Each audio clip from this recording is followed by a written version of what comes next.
बात हो रही है प्रदूषण की, बात हो रही है पुलिस की। पुलिस के साथ इसको कैसे नाता जोड़ा जाए और कैसे सेहत का बात की जाए, और सेहत के साथ फिर आपकी और मेरी हिफाजत का भी सवाल उठकर सामने आ जाता है। इसलिए चर्चा जारी थी। विजेंद्र झाला जी, फिर से मैं आप ही के पास में लौटूंगा। उस सेहत की भी बात हो रही है, बेडोल पुलिस की भी बात हो रही है। ठीक है, हमने मान लिया कि वर्किंग आवर्स कम है, मैंने मान लिया कि ठीक है वर्किंग आवर्स के दौरान ऐसा हो जाता है कि आपको पूरा वक्त नहीं मिल पाता कि आप खाने का ख्याल रख पाए, सेहत का ख्याल रख पाए। लेकिन इस सिस्टम को कौन सुधारेगा? आपने भी डीसीपी रहते हुए सिस्टम को सुधारने की कोशिश की, कैंप्स आप कहते हैं कि आपने लगवाए, एनजीओस की मदद आपने ली, लेकिन हर अधिकारी विजेंद्र झाला जैसा क्यों नहीं होता?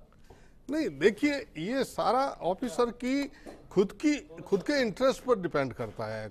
उसको देखना चाहिए कि उसके मातहत किस परिस्थितियों में रह रहे हैं। मैं आपसे मेथड जानना चाहूंगा झाला साहब, क्या होता है एक पुलिसकर्मी के लिए सालाना चेकअप की व्यवस्था? क्योंकि मैंने लगातार इस सवाल को उठाया लेकिन जवाब नहीं है। क्या सालाना चेकअप महकमे में लिखा गया है, होता है या नहीं होता, वो अलग बात है। संसाधन क्या मुहैया कराए जाने चाहिए, कितने मिलते हैं कितने नहीं मिलते, ये अलग बात है। देखिए, सरकार की तरफ से ऑल इंडिया सर्विसेज के लिए तो ये सालाना चेकअप की व्यवस्था है, लेकिन दूसरे जो स्टाफ है उनके लिए किसी के लिए नहीं है। मैं तो पुलिस वालों की नहीं कह रहा, किसी राज्य कर्मचारी के लिए सालाना चेकअप का कोई प्रावधान नहीं है। हाँ, उनको फिटनेस के लिए जरूर कहा जाता है, लेकिन ये सरकारी व्यवस्था होनी चाहिए, एक बात। दूसरा, लेकिन मेजर जो आप देखिए इंफ्रास्ट्रक्चर की बात करें तो मोटे जो मैन पावर है या बड़े साधन है वो तो सरकार देगी, लेकिन जो छोटे मोटे साधन है, मैंने अभी ट्रैफिक कंट्रोल की बात कही, एनजीओ जितने हैं, पब्लिक भी जो है इतना जो आपकी सेवा के लिए तत्पर रहते हैं, पब्लिक खुद जानती है, चाहती है। हमारे जो ये सीएलजी ग्रुप बने हुए हैं इसमें भी बैठ करके चर्चा करके और जनता के माध्यम से कुछ साधन उपलब्ध कराया जा सकते हैं। ये सारा ऑफिसर पर डिपेंड करता है। मैं तो आपके माध्यम से ऑफिसर्स कंसर्न को ही कहूंगा कि उनको इंटरेस्ट लेना चाहिए अपने। क्या ऐसी भी व्यवस्था है कि पुलिसकर्मी को अपनी फिटनेस साबित करनी होती है, सालाना एक बार आरपीए में जाना होता है या कुछ ऐसा होता है किसी ड्यूटी के दरमियान? नहीं, देखिए आरपीए में नहीं जाना होता है चेकअप के लिए। उसको तो यही है कि कुछ मापदंड है, उन परिधियों से निकलना पड़ता है। अगर बिल्कुल ही अनफिट है तो उसको फिर ड्यूटी नहीं मिलेगी। ये भी मानेंगे 50% से ज्यादा ऐसे पुलिसकर्मी हैं जो शारीरिक मापदंडों पर खरा नहीं उतर पाते? नहीं, मैं इसका परसेंटेज 55, क्योंकि ये परसेंटेज एक शोध में ही निकला है, 55 से ऊपर है ये। नहीं, अब परसेंटेज देखिए उस शोध का क्या आधार है, मैं उस शोध पे नहीं जाता। हाँ, काफ़ी कार्मिक जो है बेडोल हैं, उनकी स्थिति ठीक नहीं है, जैसा कि डॉक्टर साहब ने बताया। डॉक्टर साहब शायद क्योंकि एक्सपर्ट है अस्थमा के, इसलिए अस्थमा के बारे में ही बताया है। मैं आपको बताऊं कि जो जिस तरह से ट्रैफिक पुलिस ड्यूटी देती है, एक वेरिकोज वेंस की बीमारी और होती है, वो डॉक्टर्स में भी जो भी खड़े रह करके ज़्यादा खड़े रहेंगे उनके वेरिकोज वेंस जो ब्लॉक हो जाते हैं, ब्लड का सर्कुलेशन जो ऊपर की तरफ हार्ट में जाना या हेड में जाना बंद हो जाता है, नसें काली पड़ जाती है। वो एक बहुत मेजर बीमारी है। अगर आप उसके चेकअप के लिए जाएंगे, डॉक्टर्स का ही करा दीजिए। इनके डॉक्टर 20 से 30% डॉक्टर्स की ये सब खड़े रहने वालों तो की ये बात होती है, और पुलिसकर्मी की तो खास तौर पर ड्यूटी ही इसी व्यवस्था में होती है। ये बीमारियां हैं इनकी नेचर ऑफ ड्यूटी के कारण। तो मेन मुद्दा जो है मैन पावर की कमी का है। मैन पावर बढ़ाना चाहिए, और जो साधन आपने जो बताए हैं वो किसी न किसी एक पहलू ये भी आता है। साहिल साहब, आप ही के पास में आएंगे। आपने और किन पहलुओं पर गौर किया जो एक कह सकते हैं कि दर्द का एहसास कराता है? सबसे बड़ी चीज होती है कि ट्रैफिक पुलिस, अगर हम स्पेसिफिकली ट्रैफिक पुलिस के ऊपर देखें तो उनका ड्यूटी आवर्स तो है ही, उसके अलावा जो उनका स्ट्रेस लेवल है, जो पब्लिक बिहेवियर है, जो हम आम जनता जो उनके साथ बिहेव करते हैं, वो बहुत बड़ा फैक्टर है ट्रैफिक पुलिस के डिप्रेशन का या स्ट्रेस का। हम इतने डेवलप्ड हो गए हैं, मैं कहूँगा जयपुर कैपिटल ऑफ राजस्थान, मतलब सेंटर सिटी, और उसके बावजूद लोगों का जो रवैया है, बर्ताव है, डिस्टेंस फॉलो नहीं करना, बेतरतीब गाड़ी चलाना, उसके ऊपर से अपने कॉन्टैक्ट्स लगा के, देखिए जयपुर में कोई ना कोई किसी ना किसी को जानता है, अपने कॉन्टैक्ट्स लगा के अपनी गलतियों के ऊपर पर्दा डालना, हमारा ये एटीट्यूड जब तक नहीं बदलेगा तब तक ये चीजें ऐसे ही चलती रहेंगी। ये एक मशीन हो गया, एक साइकिल हो गई है कि they have to do it, वो अपने इंप्लीमेंटेशन इन्फोर्समेंट रहेगा, हमारा एजुकेशन एनजीओस करते रहेंगे, पर जब तक इन सब में कोऑर्डिनेशन नहीं होगा, एक जैसे ट्रैफिक कंट्रोल बोर्ड है, दूसरे फोरम्स हैं, अब एनवायरनमेंट है, जैसे विष्णु लांबा जी कर रहे हैं पेड़ लगा रहे हैं, तो सब मिलके पेड़ लगाएं तो एनवायरनमेंट बढ़िया हो। आज डीजल व्हीकल्स हैं, सब कार पूलिंग करें तो बहुत बेटर हो। मेट्रो आ रहा है, use of metro, use of mass public transportation पर जोर देना होगा। तो ये सबके लिए अच्छा है पुलिस के साथ साथ। विष्णु लांबा जी, इस बीच में आपकी मुहिम क्या अब इस बहस के बीच में कहीं अलग से निकल कर आएगी पुलिस के लिए? सब मेरे 2-3 जो आपने विषय बताए, मेरा इतना सा निवेदन है, ये राजस्थान का सौभाग्य कि मैं एक बहुत सीधा आदमी वन मंत्री के रूप में मिला है। मैं हाथ जोड़कर निवेदन करना चाहता हूँ विशेष रूप से पुलिस विभाग से कि एक मुहिम शुरू करे। कलपतरू संस्थान उनके साथ है। राजस्थान के वन और पर्यावरण मंत्री आदरणीय राजकुमार रेणुवा जी ने परसों के दिन ये स्पष्ट निर्देश दिए हैं और इस बार डबल पेड़ तैयार करने के आदेश दिए हैं। तो मैं चाहूँगा कि आप अधिक से अधिक पेड़ लगाएं। सिर्फ और सिर्फ पेड़ इलाज है हर चीज़ का। आप देखिए ना, लंका कांड, रामायण में लंका कांड में बढ़ी है, जब हनुमान जी लंका को जला करके उठते हैं तो उनकी दहाड़ से जब वो दहाड़ते हैं तो गर्भवती महिलाओं के गर्भ समय से पहले गिर जाते हैं।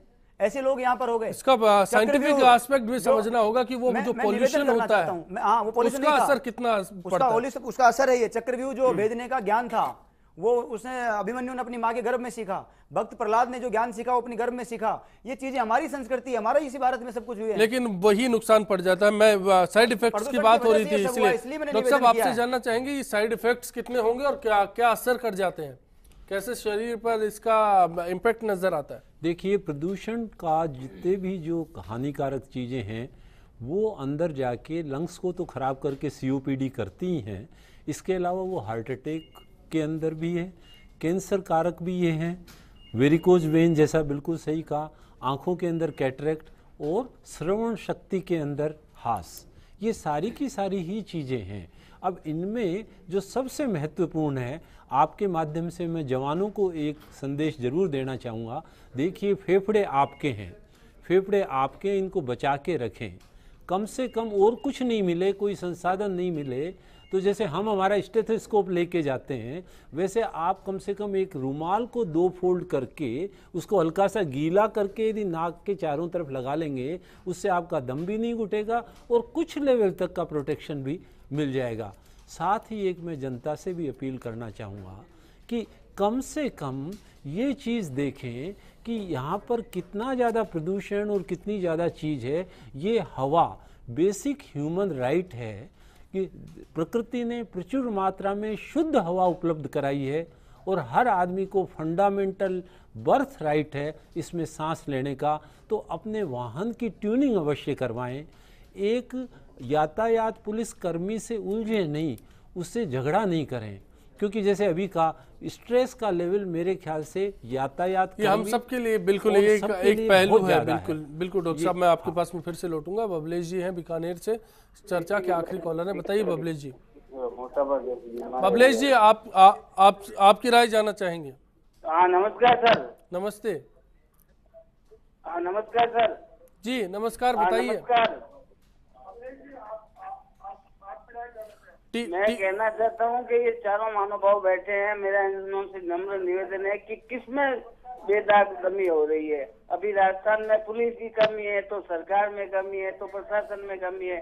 और पुलिस विभाग अगर वाहनों के साथ हेलमेट अनिवार्य कर दे और पीछे से गाड़ी को ब्लैक पट्टी पे रोड पे रखे, तो फिर ये अपने आप जो समय खराब होता है पुलिस का, जनता का, दोनों का ही समय सही होता है। चलिए, शुक्रिया आपकी इस राय के लिए। सबका अपनी राय है और किसी भी लिहाज से पुलिस बेहतर बननी चाहिए और पुलिस की सेहत दुरुस्त होनी चाहिए।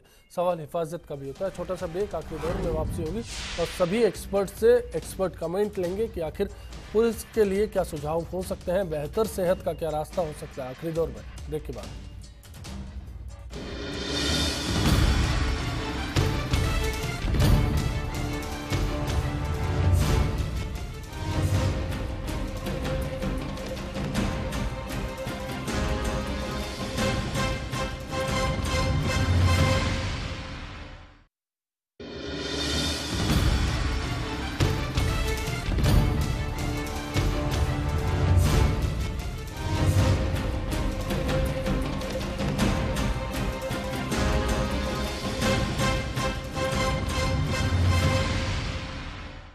पुलिस वालों के पास, कोई भी सुरक्षा कर्मियों के पास ना गन होती है, ना संसाधन होते हैं। जिप्सी हैं जो पुरानी हैं, आज पता नहीं कब गल जाए, बरसात में खड़ी रहती है, बाहर खड़ी है, ना उनको खड़ा करने के लिए जगह है, व्हीकलों की कमी है उनके पास।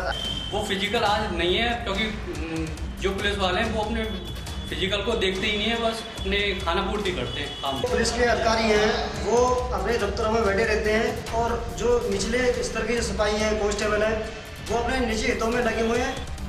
इस बीच चर्चा में आज हमारा सवाल था कि जयपुर पुलिस समेत दूसरी जगहों की खाकी बेदम होने लगी है। जनता की राय मिली और इस राय के मुताबिक 68% लोग इस बात से इत्तेफाक रखते हैं कि बड़ी राय है कि पुलिस में वो दम नहीं रहा, क्योंकि फिटनेस का सवाल है और फिटनेस अब कमज़ोर होने लगी। साहिल साहब, आप ही से जानना चाहेंगे सबसे पहले, इस सेहत को दुरुस्त कैसे किया जा सकता है? बेदम पुलिस में दम कैसे भरा जा सकता है? सर, मैं इसमें सबसे बड़ी चीज भूमिका कहूंगा, जो बड़े अफसर्स हैं, वो अफसर जो हो वो रिसर्च की तरफ इंक्लाइंड हो। हम रिसर्च करें, हम चेंज मैनेजमेंट की तरफ जाएं। हम ये ना सोचें कि हम ऐसे थे और हम ऐसे कार्य कर रहे थे और पिछले 30-40 सालों से यही काम चल रहा था तो इसी तरह से चलता रहे। हम चेंज करें, हम अप्रेज करें, अप्रेजल प्रोग्राम को चेंज करें। आज किसी को हम रिवॉर्ड्स एंड रिकग्निशन का, अगर हम जैसे कॉर्पोरेट वर्ल्ड में भी होता है रिवॉर्ड्स एंड रिकग्निशन हो, कम से कम हम प्रोत्साहन दें। अगर हम प्रोत्साहन दें तो मैं ये मानता हूं कि जो राजस्थान पुलिस काम कर रही है वो बहुत अच्छा काम कर रही है, वो और अच्छी तरह से काम करेगी। मैं जितना मेरा एक्सपीरियंस है, अगर एक पॉइंट पे भी ट्रैफिक पुलिस या एक भी थाने में एक जना कम हो जाता है तो बहुत फर्क पड़ जाता है। तो एक तो हमारे स्टाफ में हम बढ़ोतरी होनी चाहिए, सरकार को ये देखना चाहिए। शुरुआत से आखिर तक यही बात निकल कर आ रही है कि स्टाफ कम से कम बेहतर होगा, संख्या बल मजबूत होगा तो कहीं ना कहीं पुलिस को फायदा मिल सकता है। विष्णु लांबा जी, आपकी राय जानना चाहूँगा। मेरा निवेदन सिर्फ इतना ही था, राजस्थान पुलिस अपने CLG मेंबर्स को एक्टिव करें, इनकी बराबर बैठकें करें, और जो आदरणीय वन मंत्री राजकुमार रेणवा जी ने जो हमें सुविधाएं दी है, जितने पेड़ चाहिए उतने ले जाओ, उन सब को उनका उपयोग करना चाहिए। कलपतरू संस्थान उनके साथ है। जितने पेड़ वन विभाग ये CLG मेंबर मांगेंगे, जितना पुलिस डिपार्टमेंट मांगेगा, हम देने को तैयार हैं, लगाने को तैयार हैं। ये लोग उसके मेंटेनेंस की 3 साल की जिम्मेदारी हमें लिखित में दे। मैं DGP साहब से आपके फर्स्ट इंडिया न्यूज़ के माध्यम से निवेदन करना चाहता हूँ, पूरे राजस्थान के जितने थानों में जितने पेड़ चाहिए कलपतरू संस्थान मुहैया कराएगा। दूसरा निवेदन, इसी फर्स्ट इंडिया न्यूज़ के कार्यक्रम में आदरणीय प्रताप राव जी उस कार्यक्रम में मौजूद थे आमने सामने में, और राजकुमार रेणवा जी कह के गए थे, विकास होना अति आवश्यक है लेकिन किसी के स्वास्थ्य के साथ खिलवाड़ करके नहीं। तो मेरा विनम्र आग्रह था कि सिर्फ पेड़ की बात करें, सब जितनी बीमारियां हैं सबका इलाज सिर्फ और सिर्फ पेड़ है। जी चलिए, पेड़ भी लगाए, फर्स्ट इंडिया भी आपसे यही कहता है। डॉक्टर वीरेंद्र साहब, आपसे भी जानना चाहेंगे कि अब आप क्या सुझाव देना चाहेंगे जिनसे बेहतर हो सकता है, और प्राइमरी प्रिकॉशंस क्या हो सकते हैं अपने लेवल पर? अगर जो खांसी दमे के मरीज है वो किन प्रिकॉशंस के जरिए इलाज कर सकते हैं, जो हल्का फुल्का जिनको शिकायत है? एक जो सबसे महत्वपूर्ण चीज़ है कि अर्लीस्ट जो सिम्टम है वो है खांसी और सांस। इस जो ही ये सिम्टम हो, आप ज़रूर अपना मेडिकल चेकअप करवाएं और प्रॉपर ट्रीटमेंट लें। दूसरा है प्रिवेंशन, जिसके लिए कि आप रुमाल गीला वो लगा सकते हैं, और एक आदमी जितनी कार्बन डाइऑक्साइड बनाता है 24 घंटे में, एक पेड़ उतनी ऑक्सीजन बनाता है, तो पेड़ अवश्य लगाएं। इसके साथ जो महत्वपूर्ण बात है वो एक मन पर, ये तो तन की बात है, मन पर नियंत्रण ये रखें, सोच के जाएं कि गुस्सा ऊपर से दिखाएंगे मन शांत रहेगा। क्योंकि आप लोगों की स्थिति में जानता हूँ, कोई को आपने गलत आदमी को पकड़ा, उसकी गलती इंडिकेट की, वो धौंस देता है ये फ़ोन करके कि लो बात कीजिए।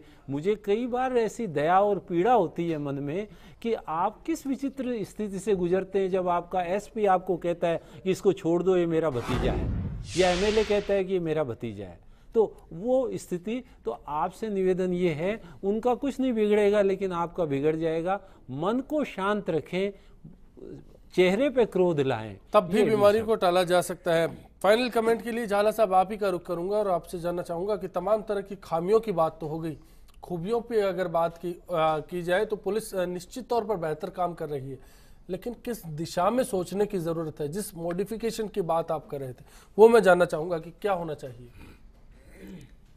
अश्विनी जी, पुलिस के पास में संसाधनों की कमी है, ये चीज़ आप देख चुके हैं, अब चर्चा में भी आ चुका है, और करीब करीब ये बिल्कुल स्पष्ट है कि जितने संसाधन होने चाहिए, जितना मैन पावर होना चाहिए वो नहीं है। दूसरा ये है कि जो सीनियर ऑफिसर्स हैं उनको अपने मातहतों पर विशेषकर ये जो बेडोल और बेदम की जो स्थिति है वो अधीनस्थ कार्मिकों की है। अगर उच्च स्तर के अधिकारियों में अगर ये बेडोल की स्थिति है तो ये उनके लिए शर्मनाक है।